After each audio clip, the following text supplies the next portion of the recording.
Hey, comic book fans, welcome back to Comic Book Corner 2.0, and fans, you're with me, Mike Spider Slayer, getting ready to do the countdown. That's right, fans, we're going on to countdown episode number 76. I want to appreciate everyone that watched countdown episode number 75 and all the congratulatory comments that you guys put on the descriptions box. So thank you so much for tuning into the countdown.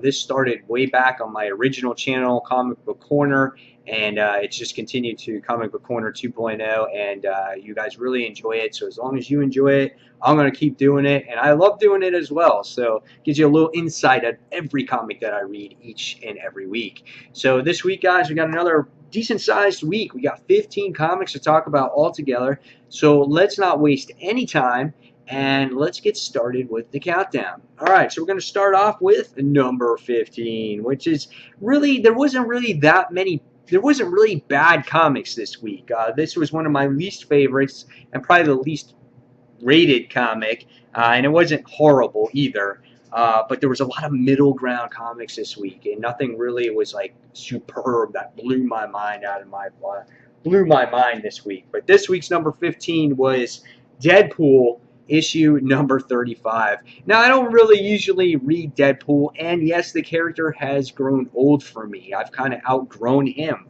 and I'm tired of the humor. He's not funny for me anymore. The only reason why I picked up this book was because, yes, it had a Spider Slayer in there. Even though it's an old Spider Slayer, I picked it up because it's an old one, and I wanted to see what this story was about. But basically, what this was about, it was Deadpool talking with his daughter. I guess that was revealed in Original Sin. I've heard little things about it, and we get to see that there was this mysterious person that is taking control of an old school Spider Slayer, and and then it winds up being changed to Deadpool.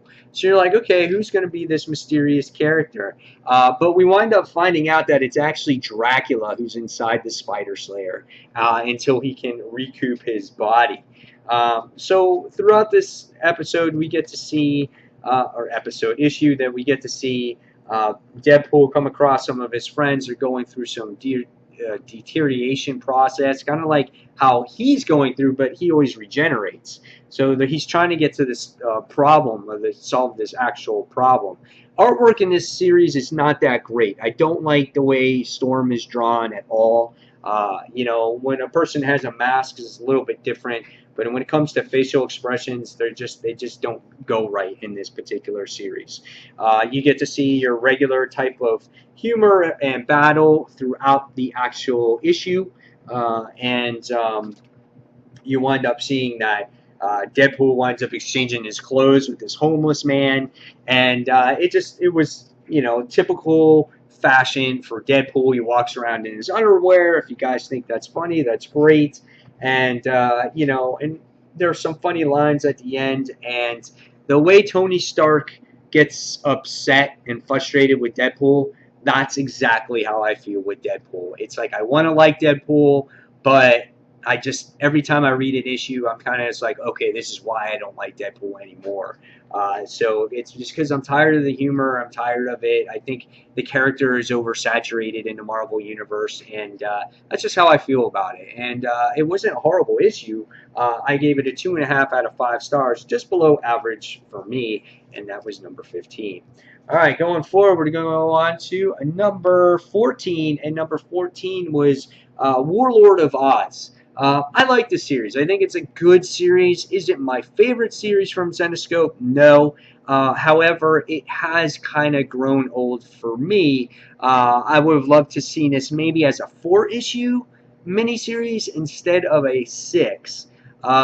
Interesting cover. I like the cover here. We see that I forgot the guy's name, but he actually looks like he's going to strike Dorothy here, and that stays true to the cover because he winds up kind of betraying her at the end of the issue.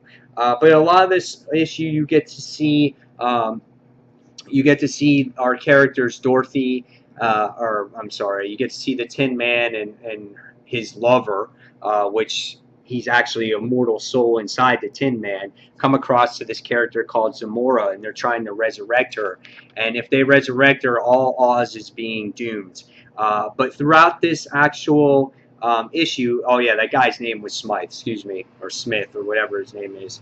Throughout this issue, you get to see the continuing journey that Dorothy and Smythe and Toto go through in order to get to this Samoria type of creature. And this has been going on for quite a few issues. You see this journey that's happening, and in between there, you get your dialogue that goes through with the lions and the different characters throughout Oz, which this is where I found it boring. There was a lot of filler parts I thought through the issue, and then by the time you get to the actual end, and you get to see one good part here where the lion and his people getting killed, you feel his pain. But throughout the rest of the issue, you finally get to the end on why Dorothy was actually brought here to Oz once again. And really, it was to resurrect this creature, Samora. So it was a good issue, but for me, it seems like this series has just grown kind of too long for me. Again, I would have loved to see 4 issues. I think you could have told the story here on 4 issues. I think a lot of it was drawn out, in my opinion. However, artwork in this series is phenomenal. It is so well drawn. I think, like I said, Jeff Massey's done a great job in telling the story. I just thought it's just long for me. And the artwork is done by Miguel Mendonica. So, but interesting read. If you guys looking forward to this, I suggest you read it in a trade. It probably reads a lot better in a trade than in single issues. So after reading this, I gave this one a 3 out of 5 stars. All right, moving forward now, we go on to number 13 this week, and number 13 was Sinestro, Futures End One-Shots. Now, the one-shots this week, they seemed a little bit better for me. I kind of enjoyed them a lot more. Maybe because I have more connection to these characters. I've been reading these titles a lot longer, so I felt like there were much better issues. But 5 years from now, you wind up seeing Sinestro with his finger burnt off, no longer in possession of the yellow ring. And he's in jail. That's basically where he's in. And he spends time trying to figure out how to get out of this jail, how to avenge his people, and to get his core back. And he teams up with this former Indigo Lantern. You get to see the people that are patrolling the universe right now, making sure all the crime is being held in check and whatnot. But we wind up seeing that they construct this like prosthetic type of finger for Sinestro, and he winds up becoming the Yellow Lantern once again, which I thought was pretty cool. It was very creative. I'm trying to give you a good page here where you can actually see that, but yeah, you get to see him there put on that ring for the first time in that finger. And so he winds up escaping the prison.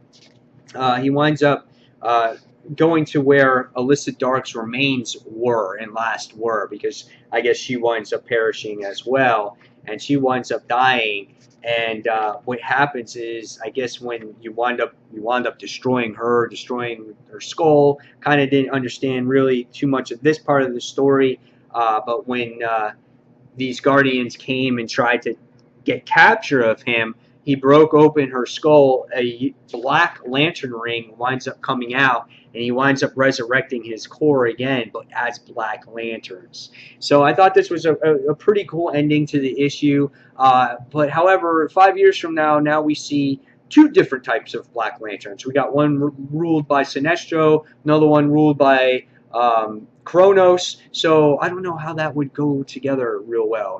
Interesting there. But it was a fun issue. I liked it. I enjoyed it. And by the time I got done with it, I gave it a 3.5 out of 5 stars. I thought it was an entertaining read. All right. So next on the lists for today is number 12, and that is Superman, Futures End One Shot. This particular book I read digitally. I don't have a physical copy with me, but this one ties into the whole Shazam story, where Lois actually outs out Superman. She publishes this story saying that Shazam is posing as Superman. And really, it was a pretty good story, because what it opened up the eyes to um, to Shazam or Billy was that he doesn't have to hide behind Superman. If people want a Superman, then you know what? He can be that Superman, but he doesn't always have to be Superman. He can also be Shazam because Shazam is just as important, and the world does need a Shazam as well. The artwork in that particular book was okay. It wasn't my favorite type of artwork. I wasn't going to read it at first because the artwork was kind of really deterring it from me. But when I saw that it connected to the Future's End storyline with Lois writing that article, I enjoyed it, and I liked the moments there between Billy and Lois. I thought they were really well done. And by the time I got done reading that issue, I wound up giving that one to 3.5 out of 5 stars as well. All right, so going forward, we go on to number 11. And number 11 was another Future's End book. And I thought for some people, this could be a huge book. And for others, you might be a little bit confused if you don't read Booster Gold. And this was Booster Gold Future's End one shot. And this really had to do with Booster taking a time travel. He was time traveling throughout the different universes or different Earths. And I read this one digitally as well, so sorry if I don't have a physical copy here also. But this really has Booster crossing paths with himself, with his New 52 self, which you haven't seen in the New 52. This was Booster Gold from pre-New 52 that was in this issue, and he comes across himself in this particular issue in New 52, and he comes across his sister and things like that, and they cross paths. And after reading this particular issue, you feel like that, yes, based off of this issue, something really huge is going to happen in the DC universe. That's the tone that it presents itself to the reader here. And I feel that the DC universe will be changing. I even said if Booster Gold came across his future self, his New 52 self, in this issue, I have a feeling that we might see more of our heroes face each other, New 52 and pre-New 52.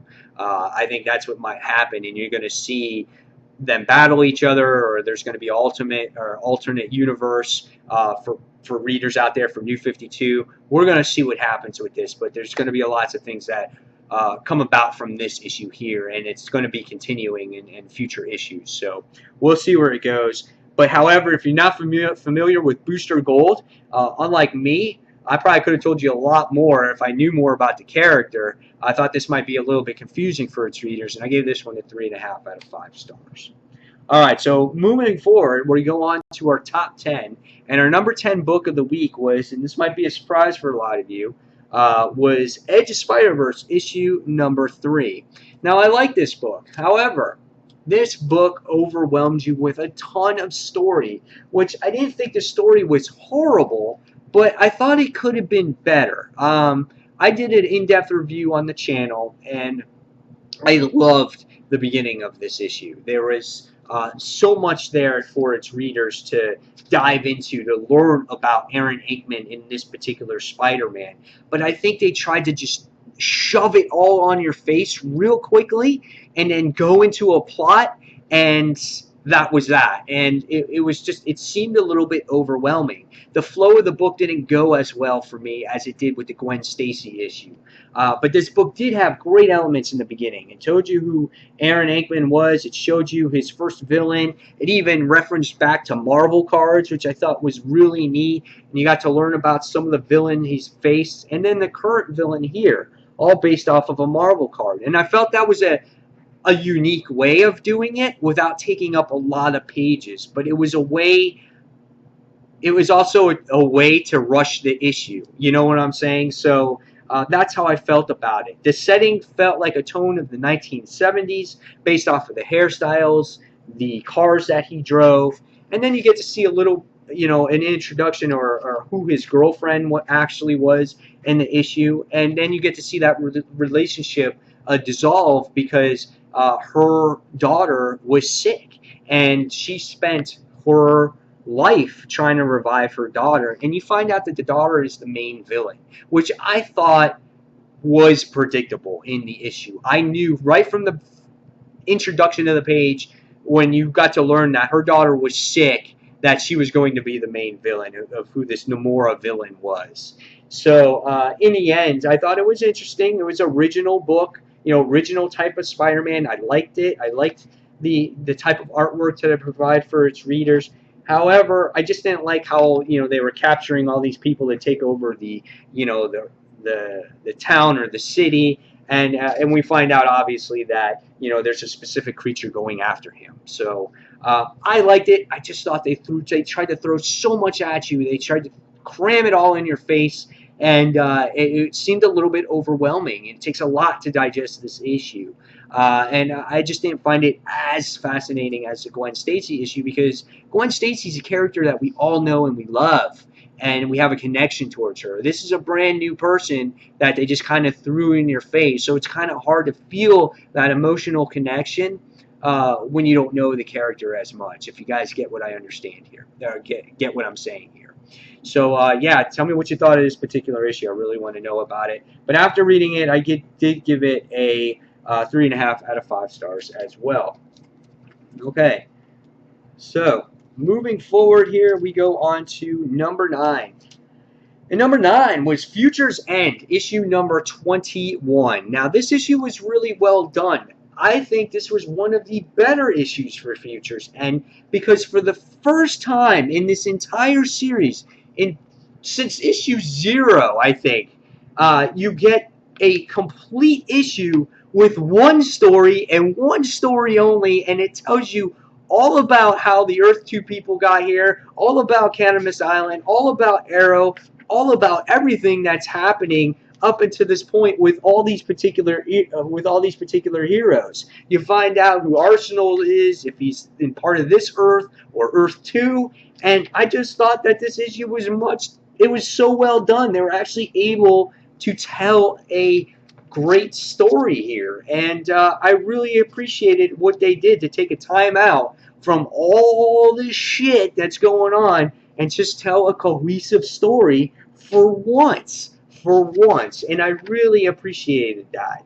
And by the time you get to the end of this issue, you find out that Big Barter and everybody's going to be working with them, and they're going to be a team, and they're going to try to stop everything that's going on in what's going on with Future's End. So I really enjoyed this issue. It was a great story as a whole. I'm sure now in issue number 22, it's going to go back to all that subplot stuff, but this played off of that Green Arrow issue, that Future's End Green Arrow issue, really, really well, and I really appreciated that. So after reading this one, I gave this one also a 3.5 out of 5 stars.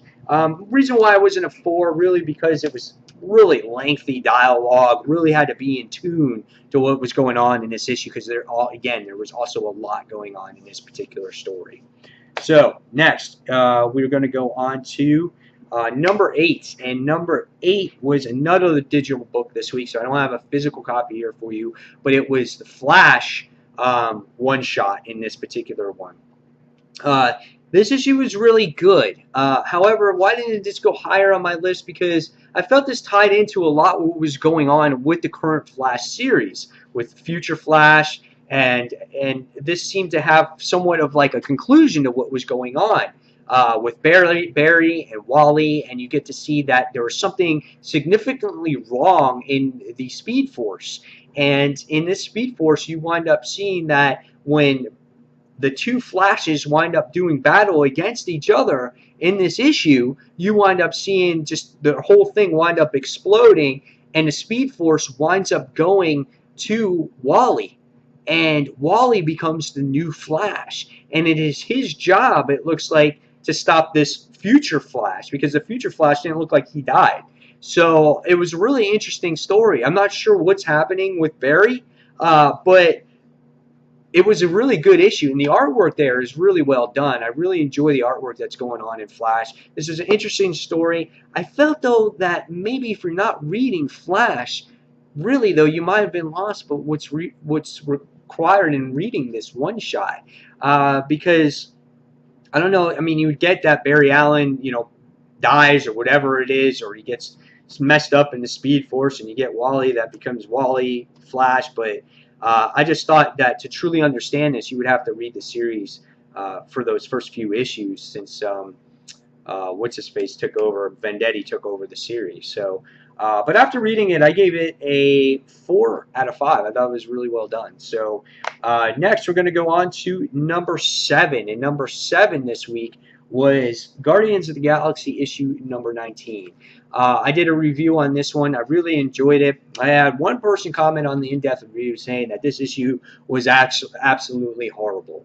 Now, I didn't read all that much in the past of Guardians of the Galaxy, so I took this issue for what it was. You know, I found out that in this issue, you find out that Star-Lord has possession of the Cosmic Cube, and they're trying to destroy Thanos. They wind up destroying Thanos, and they wind up finding out that you can't be killed in this cancer verse. Everyone gets resurrected because Thanos comes back. He winds up getting killed by Thanos, and then Peter Quill winds up coming back. So they wind up figuring out that this place they can't be killed at, and we wind up seeing them come across this group called the Revengers, which are these polar opposites of the Avengers. Now, Ed McGuinness does the artwork in this book, by the way, and it is great. I really enjoy the artwork that he provides here, and I hope he stays on Guardians of the Galaxy because I really appreciate it. I love the facial expressions. Gamora looks good. I don't agree with like how Gamora has really tied up Peter Quill to tie him up for questioning. I kind of don't really get that part of the story, but I like the story that's presented here. I think it's got lots of action, a lot of things going on. It is taking a while for it to develop because you want to find out actually what happened to Richard Rider. And at the end of the issue, you wind up seeing he gets his arm chopped off. The Cosmic Cube is lost. And we wind up seeing that these Revengers wind up getting possession of the Cosmic Cube. I like the story for what it is. I can't wait to see where it goes, what truly happens to Richard Rider in the end. And was it the best book I read all week? No, absolutely not. Does it have its plot holes? Sure it does. It's not a perfect issue, but I did give it a 4 out of 5, and I really enjoyed it, and it made number 7 on this week's list. All right, going forward, we're going to go on to number 6, and number 6 was Grim Fairy Tales, Realm War, Age of Darkness, issue number 3. Cool cover here. You got Selah Mathers on there doing battle against Robin Hood. How does that figure? Like, you don't even know how she has turned to the Dark Lord or doing the Dark Queen's bidding here on why she's working for them. And you still don't find out in this issue. You just find out at the end that she makes this appearance and winds up attacking Selah, and winds up killing one of their comrades who's named by Vaughn, who was the one who helped start this whole thing to begin with. But we get to see our Hibicorp, what's last of Hibicorp, and Selah and Robin Hood and everybody else, and Little Red Riding Hood, all trying to find a safe haven to try to come up with a plan to stop the Dark Queen. And it's hard to find because they're always coming across battle. The action's really hot and heavy in this book. All kinds of mythological creatures. You get to see a plan being devised. This is great artwork right here. You get to see a plan being devised by Venus, to take over her rule. Venus is one of the high rulers alongside the Dark Queen, but she has a vision of killing her and taking over the rule of Earth. This book is really interesting because it's got all these 4 realms combined together, and you got Mist and Oz and Wonderland, and there's one other one that I can't think of at the top of my head, but they're all combined together, and they're all combined with Earth, so the Earth is in complete chaos. So interesting stuff here. We see a mystery character enter the camp. Again, you get to see Robin Hood, who's the one that is like the evil one here, and you don't know why. So I can't wait to see where this goes. Yeah, really cool. Here's part 4. This series goes on for a year, guys. This is once a month book at a cost of $3.99. But it's really good. If you have read Grim Fairy Tales from the beginning, you're really going to appreciate this. If you have not read Grim Fairy Tales from the beginning, you can skip this if you want and jump on to Grim Fairy Tales 101. It's a completely different timeline. It takes place after this war, and you'll totally get what's going on. So that's my recommendation for you. All right, so next. After that, I read that by the way, and I gave that one a 4 out of 5 stars as well. All right, number 5, top 5 of the week. This one goes to Robin Hood, issue 2 from Zenescope Entertainment. This is written by Patrick Shan. Another well-done book here. I think Patrick Shan is, really developing Robin Hood. I think there was a large fan base for these trades that came out, which is Robin Hood Wanted, and Robin Hood Legend. I think those are great traits to introduce the readers to the character. And now you got this brand new On series, and I think he's doing a very good job at developing who she is as a character, as well as Marianne, who's the Robin. She's the female character. I don't know what I'm trying to say there. But this issue really develops because we get to see this magic take over these roller derby girls, and Robin Hood's opened up this agency, this supernatural agency, to solve these crimes, these mysteries. And these girls were being possessed by this magic. They inhaled this stuff. It gave them a lot of energy. They believed in witchcraft, but eventually their soul is going to be taken from them, from this guy, from the priest. And they've been trying to solve this mystery, and they come across this priest character, and they find out that he's behind it, and they're trying to stop him. And you wind up finding out that more of the girls have been possessed because they go to this roller derby thing, and they're trying to do this investigation. And again, you wind up seeing that their souls are coming out of their body, and they're trying to figure out, where did the priest guy go? Because Robin Hood was doing battle, kicked him out a window, he fell on the ground, he wound up freaking walking away, and they couldn't find him. But in this whole time, they know he's close, but they can't find him, but he's underneath the ground, and he's taking all their souls away from them, which is really interesting. Fun series, really good stuff. I love Robin Loxley as a character. I love Marianne as well. I think she's the character that's so new to the Earth realm. She doesn't know what's going on, so everything is just like she's like a little kid in a candy jar, So good stuff there. Good character development. Really love it. And it was number 5, and it got 4 out of 5 as well. All right, so now we're going into number 4. Number 4 was Future's End Star Spangled War Stories featuring G.I. Zombie. Yeah, guys, you guys are probably like, what?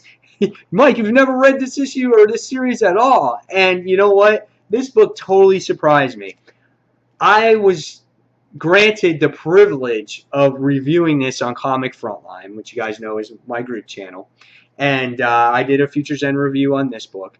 And after I read it, I was like, wow. I'm like, this is pretty good. This does not have a superhero feel. It doesn't even have like a DC feel. It's just got this, it should be like in Vertigo or something, or an Image book, because the way the art was drawn and everything else, it's just very, it's dark-like. It's got that zombie apocalyptic feel to it. And I was so surprised by it.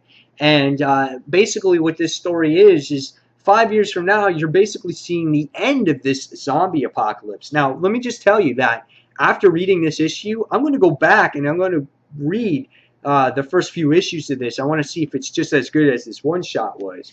But you get to witness pretty much the entire world being taken over by this zombie apocalypse. The government is trying to stop Sarge, who is infected by this virus somehow also, but he's able to control it and use it to his advantage. So he's trying to stop the government from, I guess, pursuing this virus that is going to take over the world or whatever it is, because there's people against him, and I guess they were infected too. Kind of weird, but let's just say that in the issue, they're trying to come up with an antidote as well, and they wind up finding the antidote. They wind up making the antidote, and it's with his wife, who they're using as the testing on, and it winds up working. It winds up curing her. And what they wind up doing is they wind up getting a bunch of crop dusters, and this is what she looks like now, once she's healed. And they wind up getting a bunch of crop duster planes, and they go against Gotham, across Gotham, and they put the antidote all across Gotham, and they wind up healing everybody. And because you wind up seeing it's being dropped, and the people stop wandering around being the zombies. And you wind up seeing at the end of the book, which was really cool, that he's wind up. It looks like he's healed, and his wife obviously is healed, and they wind up having dinner together in their apartment in Gotham. I think that's where the book takes place. Again, I don't know much about this series, but I thought it was really cool because he does battle against another guy that works for the government that's also infected by this zombie virus, which they both consider themselves dead. And he winds up decapitating the guy and puts his head in a bag. And he's walking around without a head, which was insane. But really interesting stuff. I enjoyed it a lot. And you know what? I'm not sure. It's just really interesting. I don't know if this is the artwork here, if he sees her as a ghost, but I don't know. It looks like she goes through the building because you see the building like you see like stars or whatever it is. But guys, let me know more about this series if you read it, if it's worth reading, because this was my first experience of reading this book. And again, this book was kind of just thrown to me to review in the Future's End review. So, and I really enjoyed it for what it was, for what this story was, that 5 years from now that they stopped this zombie apocalypse. So after reading this, I gave this one a 4 out of 5 stars as well. And really, it doesn't do anything with like superhero comics at all. The only reference I had to DC at all was, from what I got out of it, was Gotham City. All right, so going on to number 3, top 3 this week was Future's End Red Lanterns issue number 1. This might be Charles Soule's last issue. I'm not 100% sure, but I really like this issue. I gave this issue 4 stars. The individual review on this one was done on Comic Frontline this week also. And you get to see Guy Gardner as a Blue Lantern in this issue. And him and Belize are teaming up to get rid of all the Red Lanterns together. They feel that they're just not a benefit, that they're a trouble. And once all the Red Lanterns are killed, then Belize will have to be the single Red Lantern left, and she will have to be disposed of as well. Book opens up with great artwork. I mean, this is top-notch artwork in my opinion. Really enjoyed it. This is the regular artist that's on here, which is Jay Calafori, I think is the way you say his name. And again, Guy Gardner, Blue Lantern. But again, in this issue, you get to see Belize take control and destroy other Red Lanterns. And there's only one Red Lantern that is left. And it winds up being Rancor. He's the last one that's left as the Red Lanterns. And he wears this cool jacket as he's, I guess, killed off other Red Lanterns as well, because he has all these possession of all these rings, what makes him super strong and whatnot. And Belize has, all possession of how many rings that she has. And, there were some good character moments here between Guy and Belize. You see that they had this type of relationship that's, on again, off again type of relationship. But we wind up seeing that with Hope, Guy does battle with Rancor, and Hope prevails over all. He says something to Rancor, and he winds up losing possession of all the rings. And all these rings automatically gravitate to Belize. And so she takes possession of all these rings. And just for a moment, it takes her over, makes her real evil, real rage-like. But she was able to control it at the last second. And she was telling Guy, she's like, kill me, kill me, kill me now. And he gives her the words of wisdom. And, and it just says, no more Reds. And she winds up being healed, going back to her original self. And Rancor going back to his original self. And it wind up being happily ever after together. No more Reds, and Guy as the Blue Lantern. So, and in this issue, you get to see that Guy has actually experimented with all of the rings as well. Really good issue, good story here. Nothing, not saying that this is a believable Lantern story, but Guy Gardner has been a Red Lantern. He's been a Green Lantern. Why not experiment with all the other Red Lanterns and, become a Blue Lantern? And I liked how it was original, and it had nothing to do with the Black Lanterns. It just seems like, hey, let's get attention. Let's throw in the Black Lanterns in there. This had something to do completely different than that, and that's why I really enjoyed it. So that one got a 4 out of 5 stars from me. All right, so number 2 this week was Chew, issue number 43. Yeah, Chew is just a really good comic in general, guys. Independent books, been around a long time. I always stress about it. Um, I'll say the same things here, that when you read this book, you got to go through it twice, because there's all these great things in here. Like, for instance, you have background pictures in the background, and it'll show a particular person that you might know. Like Robert Kirkman's in the background with his face and a beard, and then he's got this like muscular body, and then you got this other note where it shows a house, his residence, and it has a little mailbox, and it says Huskable residence. So it has all these things in there for a reader to look at.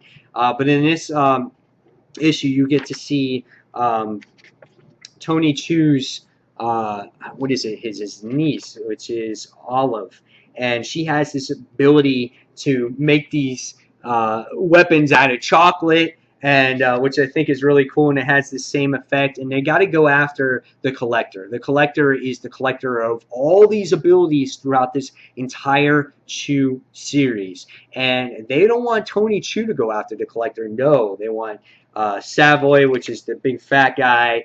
They want Agent Colby, which is the guy that looks like kind of like the Terminator. They want Pollo, which is this guy right here. So it's him, and him to go after the Collector. Again, this book has great humor in there. They try to get information from this Russian cake guy, which was funny. But they wind up getting surrounded by a whole bunch of Russian mafia people. And just when you think that all is lost in here, we get to see Olive come and save the day to stop the Russians. Again, our people find out more information because these guys are Kaibopaths. When they touch blood, they can taste where the murderers came from, where the Collector is, anything like that. So great stuff here. Look at this last page. It's really, really nice. Chew is a great series, guys. It's a really in-depth type of book. You really have to read it to understand what's going on. They make the Chew trades very affordable. After each story arc, there's a trade. So I think they cost like $10. So you can jump on board, read it, and once you read it, I think you're gonna like it because it's very humorous, great artwork. Again, there's all those little Easter eggs in there that you can search for, and I really enjoyed this issue this week, guys. So issue number 43 got a 4.5 out of 5 stars for me. All right, so what made number one this week? Now there was no perfect book out there for me this week. There was nothing out there that was just like, holy crap, this is definitely 5-star material. This got a 4.5 out of 5 stars. Really solid issue, and this series always deserves props. And this was Saga, chapter number 23. Really interesting cover here.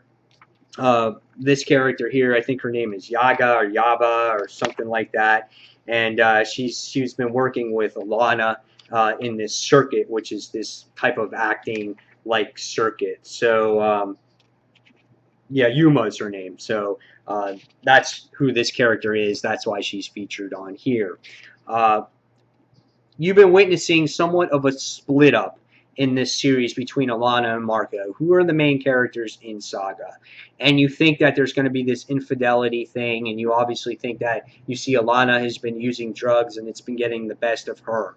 And right away in this issue, you saw Alana and Marco get into a fight, and they wind up going their separate ways in the end. And he winds up going to his daughter's dance instructor, and she's there in this, nightgown, long shirt type of thing, and you think, okay, this is where it's going to happen.